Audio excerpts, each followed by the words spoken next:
I know what many people usually think when they hear stories like this. They say, "Oh, you just need to talk it out. Just sit down and have a family conversation."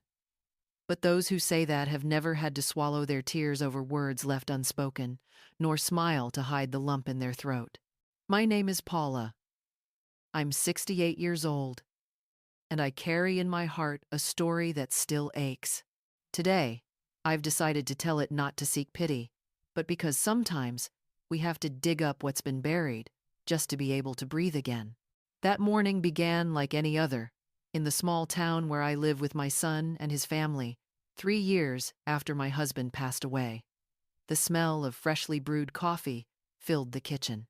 I was making breakfast for my two grandchildren, Emily, 8, sitting at the table with unfinished homework, and Liam, 6, still rubbing his sleepy eyes, wrapping his little arms around my neck like he did every morning. My back ached. My knees weren't as strong as before, but the moment I saw their smiles, every pain disappeared. I was there for them for the love of being a grandmother, a mother, the kind of love that carried me through years of loneliness. Ethan, my only son, was the one who asked me to move in after my husband's passing. I helped Lauren, my daughter-in-law, with the kids cooking, cleaning, taking care of the little things around the house. Day after day, month after month, I became part of that home, a silent part, necessary, but invisible. Then one morning, while brushing Emily's hair, I heard the front door slam. I turned around. Ethan walked in with Lauren. Both looked tense, their faces heavy with something unspoken. Lauren crossed her arms near the stairs, while Ethan took a few steps forward and stopped in the middle of the living room. The air was thick. I pretended to stay calm, my hand still moving the brush through Emily's hair, but inside, my heart was pounding. Ethan was the first to speak. "Mom, we need to talk." I set the brush down and looked at him. "All right, son. What is it?" He took a deep breath, his voice low and heavy. "Mom, you're almost 70 now, and honestly, this can't go on. I've already arranged a spot for you at a nursing home. I think it's time for you to move out today." For a moment, I thought I'd misheard him. My heart stopped. My own son, the baby I once held in my arms, stayed up all night with when he was sick, was now talking to me like I was a stranger. I wanted to ask, what did I do wrong? I wanted to cry, to scream, but no words came out. I just took a deep breath and held onto my dignity so I wouldn't cry. Emily looked up at me, wide-eyed with worry. "Grandma, are you leaving?" she whispered. That question shattered me. I forced a smile, smoothed her hair, and said softly, "It's all right, sweetheart. Everything will be okay." Without another word, I stood up and walked slowly upstairs. Each step felt heavier than the last. In my room, I opened the closet and pulled out an old suitcase. Everything in that room was a piece of me clothes I'd bought with my pension, framed pictures of the kids, small toys I'd hidden to surprise them on special days. I began folding my clothes. Each item carried a memory: the sweater I wore at Emily's kindergarten graduation, the slippers I wore on nights I made ginger tea for Lauren when she caught a cold, the scarf my husband gave me before he died. Part of me still hoped Ethan would come upstairs, say he was sorry, ask me to stay. But no. The only sound was the ticking clock on the wall. People rarely realize they're slowly disappearing from their own home until it's too late. When I first moved in, it wasn't out of need or loneliness. It was out of love. Ethan, my only son, had invited me to live with him after my husband's death. "Mom, you shouldn't be alone," he said back then. "We're family. You can help with the kids. It'll be good for all of us." I clung to that invitation like an anchor. What could be more beautiful than growing old, surrounded by those you love, watching your grandkids' first steps, their baby teeth falling out, their laughter filling the house? The first months were wonderful. Their suburban home outside Portland was full of laughter. Lauren treated me kindly. The kids always wanted me to play, and Ethan often said how grateful he was for my help. Evenings were sweet, the smell of cookies in the oven, bedtime stories, little dance parties in the living room, as Emily and Liam twirled on the rug. I woke up early, brewed coffee, packed lunches, and sewed last-minute costumes for school plays. I was tired, yes, but it was a joyful kind of tired, the kind that gives life meaning. But the line between helping and being used is thinner than I ever imagined. Slowly, things began to change. Lauren started making small remarks, gentle on the surface, but sharp underneath. Mom Paula, your recipes are a bit old-fashioned.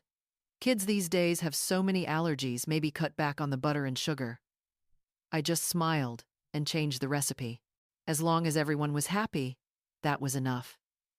Then came the subtle criticism about how I cared for the kids. Don't you think you're spoiling Liam, Mom? He'll never learn independence that way. I stayed silent, swallowing my feelings. Not out of anger, but out of hurt. Not because of the words, but because of the way they were said, as if my very existence was a problem that needed to be solved. Time passed. Holidays, birthdays, Mother's Day, all began to change. The first year, I received a bouquet of fresh flowers. The second year, just a quick, Happy Mother's Day over breakfast. The third year, nothing at all. I began to fade from family dinners, trips, and important conversations. Still, I kept trying. Watching Ethan bury himself in work, I pushed myself harder to help. But Lauren seemed increasingly bothered by my presence. Then came the suggestions. First, she said, the living room should look more modern, and quietly packed away all my old picture frames into boxes. Next, she told me that she and Ethan should handle parenting themselves and rearrange the family schedule so the kids would spend less time with me. Every word sounded gentle, yet each felt like a needle. Ethan, as always, stayed silent, avoiding any confrontation. And so, I became a functional shadow. But in their hearts, I had already vanished. I'll never forget Emily's 8th birthday. I woke up early and baked a chocolate cake with pink frosting, using my mother's old recipe. When Lauren walked in, she froze for a second. Oh, Mom Paula, I already ordered a unicorn cake from the bakery. It should be here soon, I said softly. But Emily loves Grandma's chocolate cake, Lauren replied. I know, Mom, but these days, people prefer modern cakes. They look better in pictures. When the bakery cake arrived, mine was quietly carried into the kitchen. No one said a word. I still smiled, still clapped as we sang, Happy Birthday. But inside, my heart crumbled like pieces of cake under the frosting. Emily and Liam still came to me, then they'd sit in my lap, listen to fairy tales, draw little pictures and giggle. But that, too, began to fade. Lauren enrolled Emily in Saturday classes to develop modern skills. Liam was taken to sports and English lessons nearly every day, and I was left behind, alone, in a crowded house that somehow felt emptier than ever. Sunday lunches, once a family tradition, were now spent with Lauren's parents. There were short weekend trips, fancy parties, and me staying home to rest. My small room became my own little world. I read, embroidered, or simply looked at the old photos that had been taken down from the walls. Each picture reminded me that I was slowly being erased, not by cruelty, but by quiet neglect. It wasn't a sudden fall, it was a silent slide, like standing by a river and not realizing the current is pulling you away. Still, I kept going. Why? Because that's what mothers do. Mothers endure. Mothers are patient. We always think that if we keep loving enough, our children will one day understand. But I didn't know. Then some people grow used to receiving without ever learning how to be grateful. The breaking point came one evening in March. Ethan had just been promoted, and everyone was celebrating. I cooked dinner, set the table, made sure everything was perfect. As we raised our glasses, Lauren turned to me and smiled. Paula, we need to talk. You've worked so hard for so long. Maybe it's time for you to think about a quieter place to rest, she added, still smiling sweetly. There are some wonderful senior communities nearby, you know? They take such good care of older adults. Ethan said nothing, just sipped his wine. I smiled, trying to hold on to the last piece of dignity I had left. Thank you for your concern, Lauren.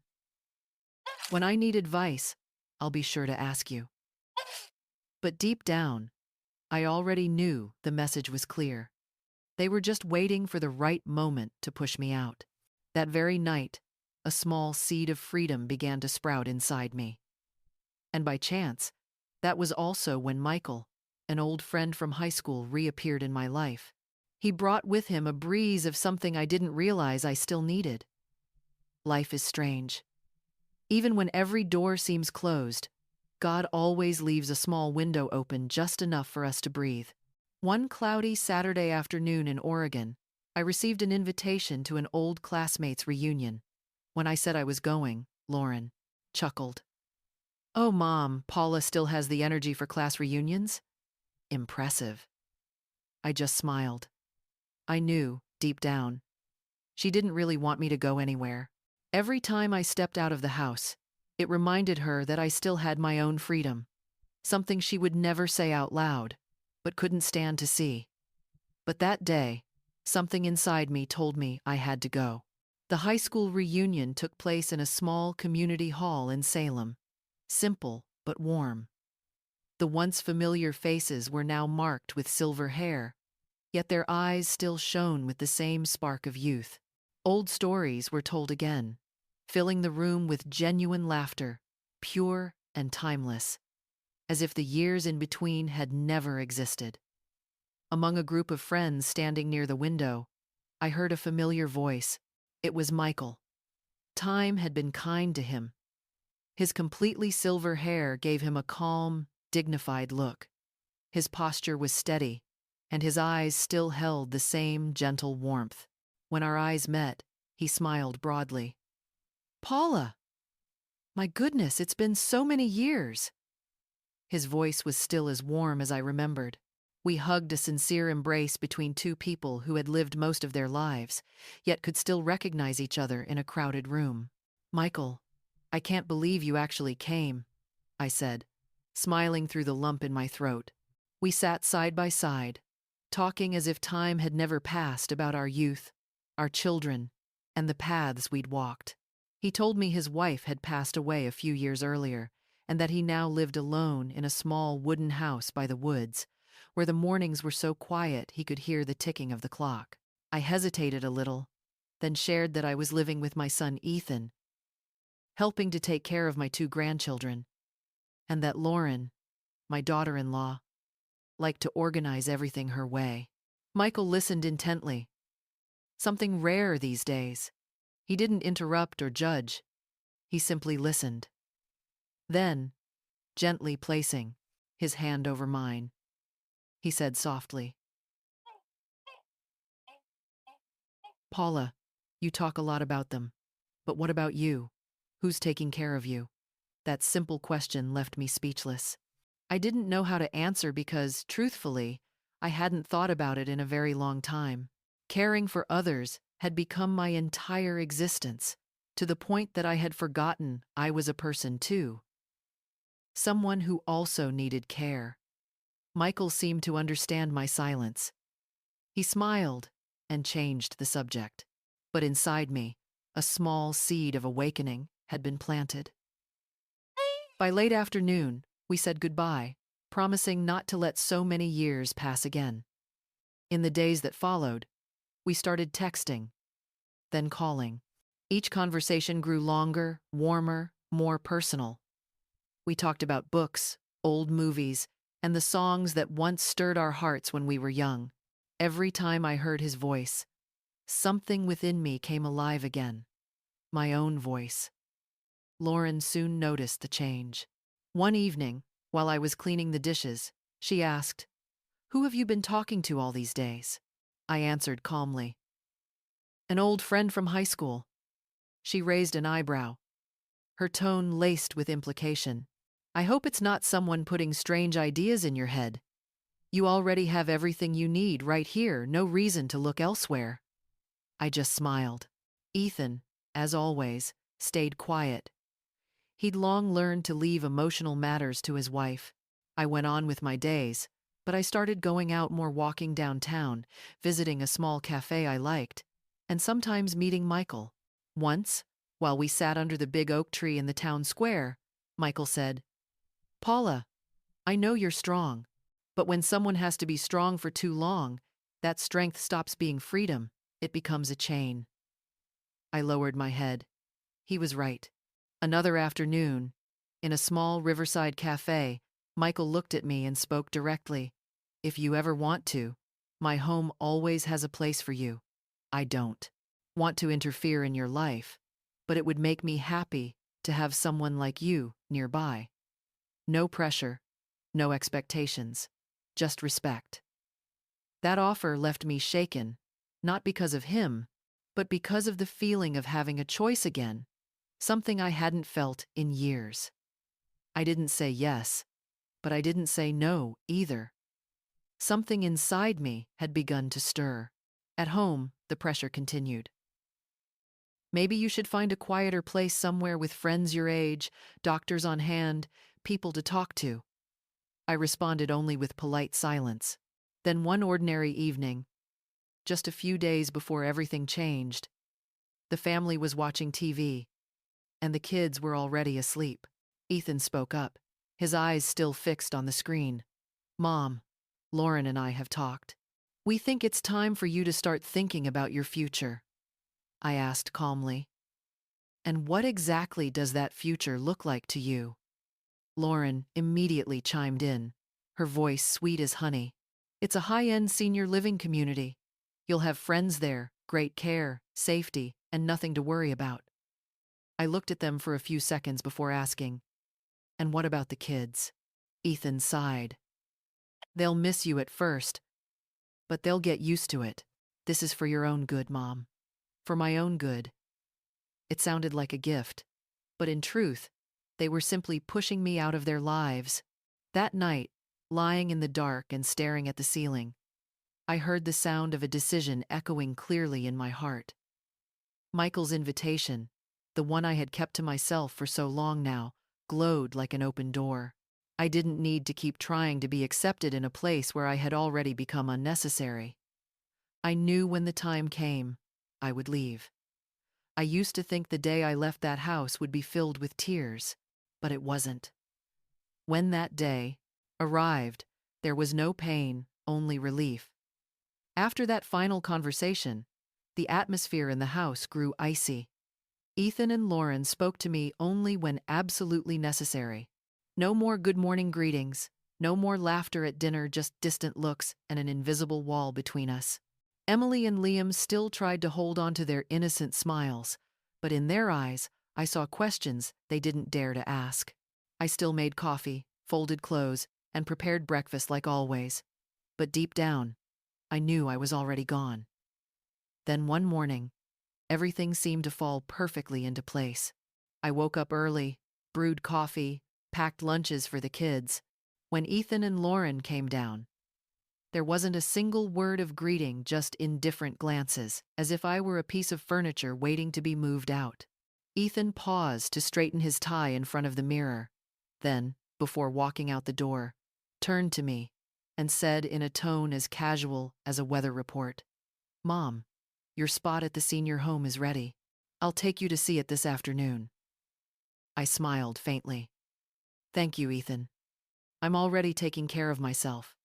I took a deep breath, holding on to my dignity to keep from crying.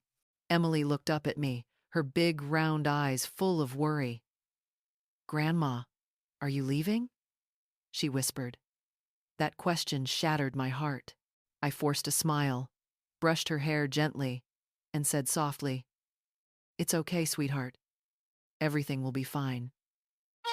After that, Lauren took Emily and Liam to school, and Ethan left for work. At that moment, I knew the time had come. I slowly climbed the stairs, opened the closet, and took out a small suitcase. There wasn't much to pack. I had been preparing myself for weeks. This time, I didn't cry while folding my clothes. There was no room left for pain. It had already served its purpose. Now, it was time to act. I packed only what I needed: a few changes of clothes, documents, medication, my embroidery, and a small framed photo of my grandchildren, Emily and Liam. Not because I felt bound to them, but because they would always be part of my heart. I zipped the suitcase slowly, took a deep breath, and looked around. The room felt emptier than ever, as if it hadn't belonged to me for a long time. I walked downstairs, the wooden steps creaking softly beneath my feet. When I reached the door, a car horn sounded outside, right on time. Michael was there. His black car gleamed in the driveway, the window rolling down slowly to reveal that familiar, gentle smile, the one I had seen so many times during our talks at the park. "Are you ready, Paula?" he asked. I nodded lightly. He stepped out, opened the car door for me with a respectful gesture, as if he fully understood the meaning of that moment. Before getting in, I turned to look one last time. The house was silent. Ethan and Lauren were gone. The kids were at school. And so I left no goodbyes, no tears, no slamming doors. Just me, my suitcase, and the most powerful decision of my life. The car rolled down the familiar streets, the same streets that had once been my entire world. Looking out the window, everything seemed different now: wider, freer, lighter. Michael stayed silent for most of the drive, giving me space to gather my thoughts. After a few minutes, his gentle voice broke the silence. "Paula, I know this isn't easy, but you're doing something truly beautiful for yourself. Something most people never find the courage to do." I smiled, still emotional but feeling a calm beginning to rise inside me. "You know, Michael, I spent so many years believing that if I gave enough, they would eventually see me." He nodded. "But some people don't want to see, Paula. They just get used to receiving." I turned to the window, quiet, feeling completely understood without needing another word. Before long, we arrived at the new house. It was small but charming, bright, with wide windows, a neatly kept garden, and flowers blooming in every color. Contrary to what Lauren imagined, it wasn't a place for old people. It was a real home. Michael helped me out of the car, carried my suitcase, and smiled as he opened the door. "Welcome to your new beginning." The scent of lavender filled the air. Soft paintings hung on the walls. A small bookshelf stood neatly arranged, and the balcony overlooked a colorful garden. Michael carefully showed me around each room.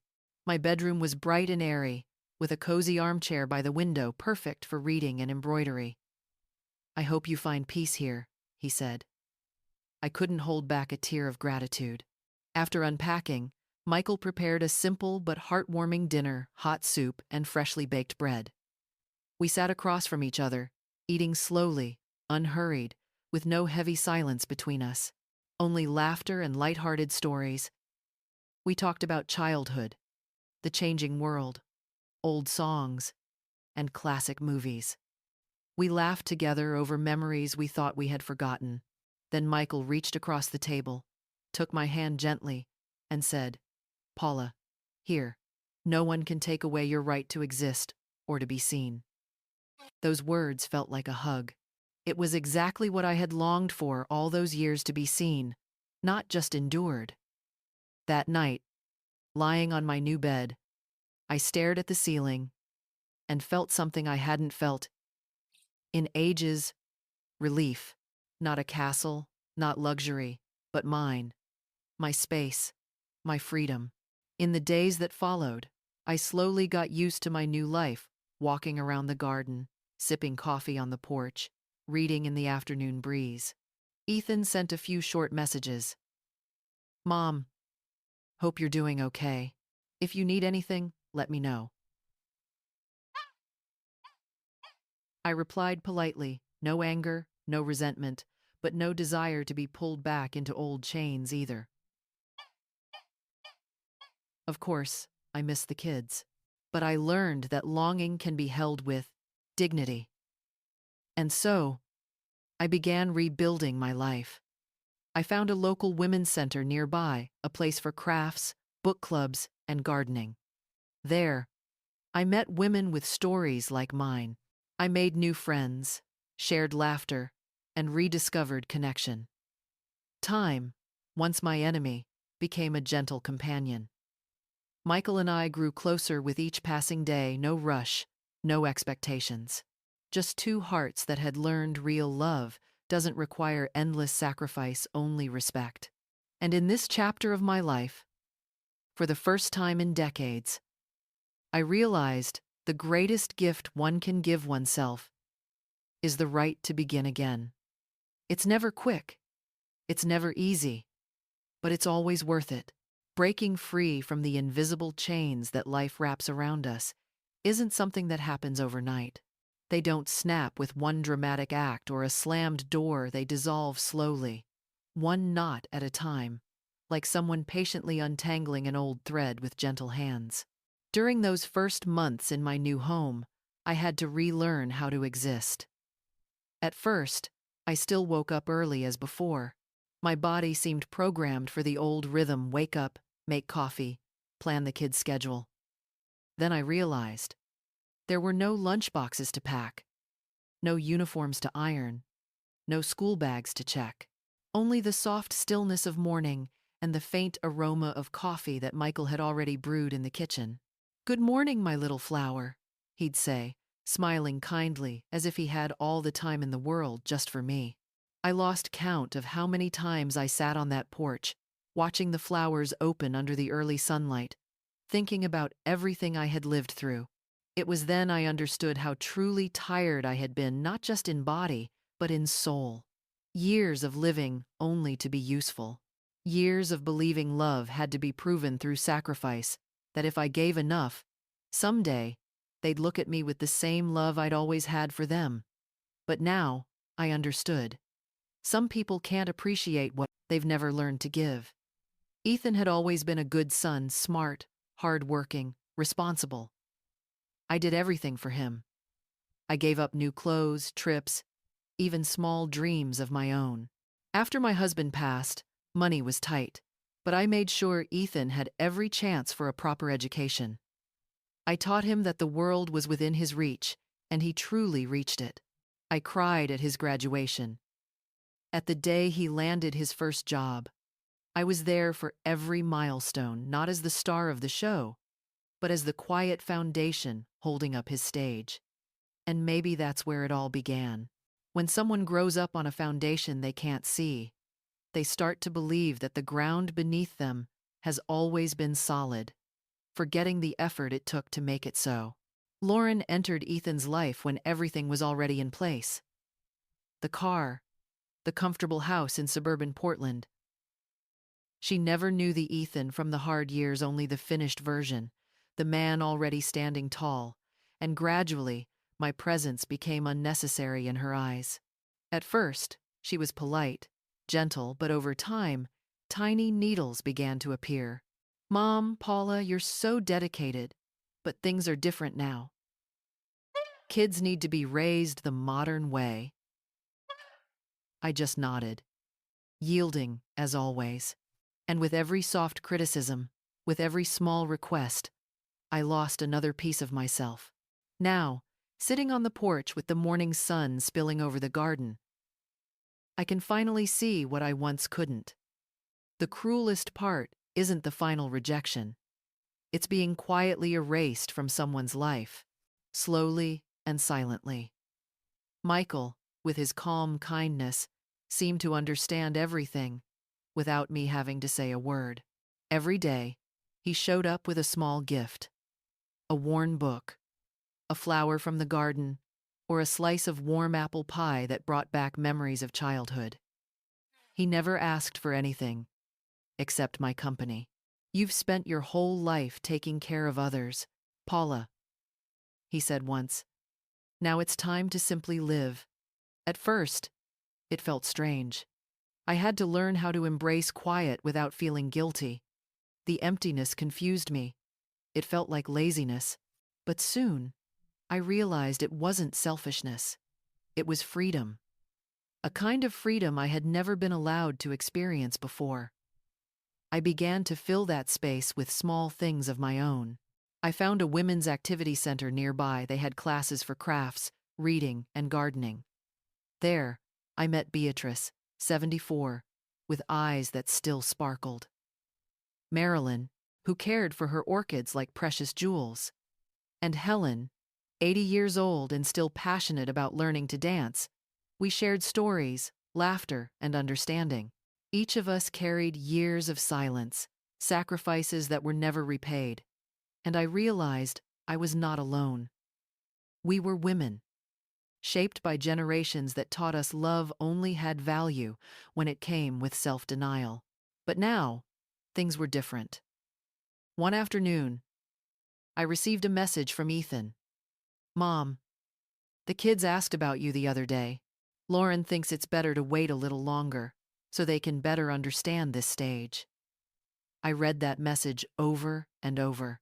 I could have written a long letter. I could have begged, explained, cried, but I only replied briefly. "Tell the kids I'm doing fine. When they truly want to visit, I'll be here." There was no bitterness in that answer, only maturity and peace. I would no longer beg for affection. When Michael read the message, he smiled proudly. "That's strength, Paula. Not bitterness, peace."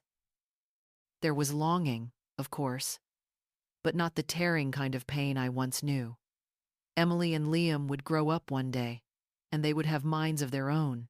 I was no longer a hostage to other people's emotions, no longer dependent on whether they chose to love me or not.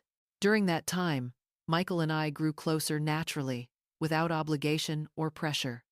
Just two mature hearts, finding peace in each other's company. We took walks together through the garden on golden afternoons, talked about the evening news, listened to old songs on rainy nights.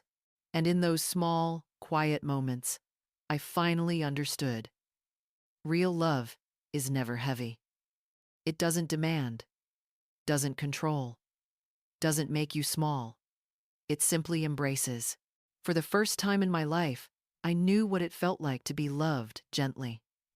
Time passed, and my new rhythm of life began to take root. Each morning, the sunlight felt warmer on my shoulders. My days were no longer a list of duties to fulfill, but small choices, simple but mine. I woke up, walked with Michael through the garden, sipped coffee, and started trying things I'd never had time for before. I read books that had gathered dust for years, and it felt like I was weaving a soft quilt of new memories, ones that belonged only to me. Sometimes Ethan still texted short, distant messages. "Mom, Liam won a medal in judo. Emily drew a picture of you at school yesterday. How are you, Mom?" I replied gently, no anger, no blame, but without dragging the conversation out. Not indifference, just awareness. Because I had learned that some relationships can only heal through distance and silence. Lauren still controlled everything. There were no invitations to visit, no mentions of letting Emily and Liam come over. I no longer pleaded. I respected their time and, more importantly, my own. Then one day, something happened that moved me deeply. It was Emily's 9th birthday. I knew there would be a party, of course. I wasn't invited. But that morning, my phone rang unexpectedly. "Grandma!" A sweet, clear voice filled my ear. It was Emily. My heart trembled. "Hello, my little princess. What a wonderful surprise. I drew you, Grandma. The teacher told us to draw someone important in our lives. I drew you in the flower garden just like the one you love." Tears filled my eyes before I could stop them. "That's beautiful, sweetheart." I'd love to see it someday. She was silent for a few seconds, then whispered softly, I miss you, Grandma. I closed my eyes, took a deep breath, and smiled so she wouldn't hear my voice shaking. I miss you too, my little flower. Grandma's fine and thinks about you every day. One day, we'll see each other again and catch up, okay? Okay, Grandma. Today's my birthday. Happy birthday, my princess. When the call ended, I sat quietly for a long time, looking out at the garden, listening only to the wind. Not sadness, but a kind of longing, wrapped in peace. I knew that someday, the children would grow up and understand. And when that time came, if they wanted to find me not out of duty, but out of real love, I would be here, with open arms, a calm heart, and a garden in full bloom. That afternoon, Michael noticed my silence. He came over, gently held my hand, and said, Paula, I know that call meant a lot to you. He continued in his warm, steady voice. Life gives us many kinds of love. Some come from the past. Some are lost along the way. But there's always room for new beginnings. And you, Paula, you're already living one. Those words embraced me a touch that needed no further explanation. I realized then, I had never lost my family. I had only stepped away from the role that had imprisoned me for far too long.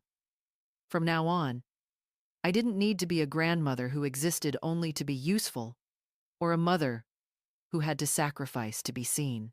I just needed to be myself. A few days later, during a quiet, cozy dinner with Michael, I noticed something different in his eyes. He cleared his throat, looking a little nervous, something rare for him. Paula, he began slowly, I've always respected your space, your pain, and your journey of healing. I never wanted to rush you. But if one day you'd like to make this house more than just a shelter, it would be my honor to share not only a home, but a life with you. No pressure, no obligation, just two hearts walking together. Tears welled up, but they were gentle ones. I took his hand, looked deeply into his eyes, and said sincerely, Michael, I'm already here. I just need to learn how to be whole before I can be someone's half. He smiled, his eyes sparkling. Then, right now, we are one. Time passed, and the house grew more alive, not with noise, but with harmony. We planted more flowers, fixed up the porch, and created new routines. Every afternoon, we held hands on our walks, watching the sky change colors a painting meant just for us. Messages from Ethan became fewer, then stopped altogether. And I was fine. I wasn't angry. Love doesn't have to be present every day. It only needs to stop hurting. As for my grandchildren, I know that someday, when they're old enough to choose for themselves, they'll find their way to me. I'll be here, with open arms, a peaceful heart, and a garden always in bloom. Now, looking back at everything, I see my path clearly. I have been a wife, a mother, and a grandmother. But above all today, I am Paula, a whole woman who has learned this truth. Those who do not value your presence do not deserve your silence. And dignity is never something to beg, for it is something we always carry within us. This story is a work of fiction inspired by real experiences, with names and places changed to protect the privacy of those involved. Yet perhaps all of us have known a moment like Paula's, when love, sacrifice, and silence become a test of faith. When hurt by those we love most, should we stay silent to preserve peace, or speak up to protect what remains of ourselves?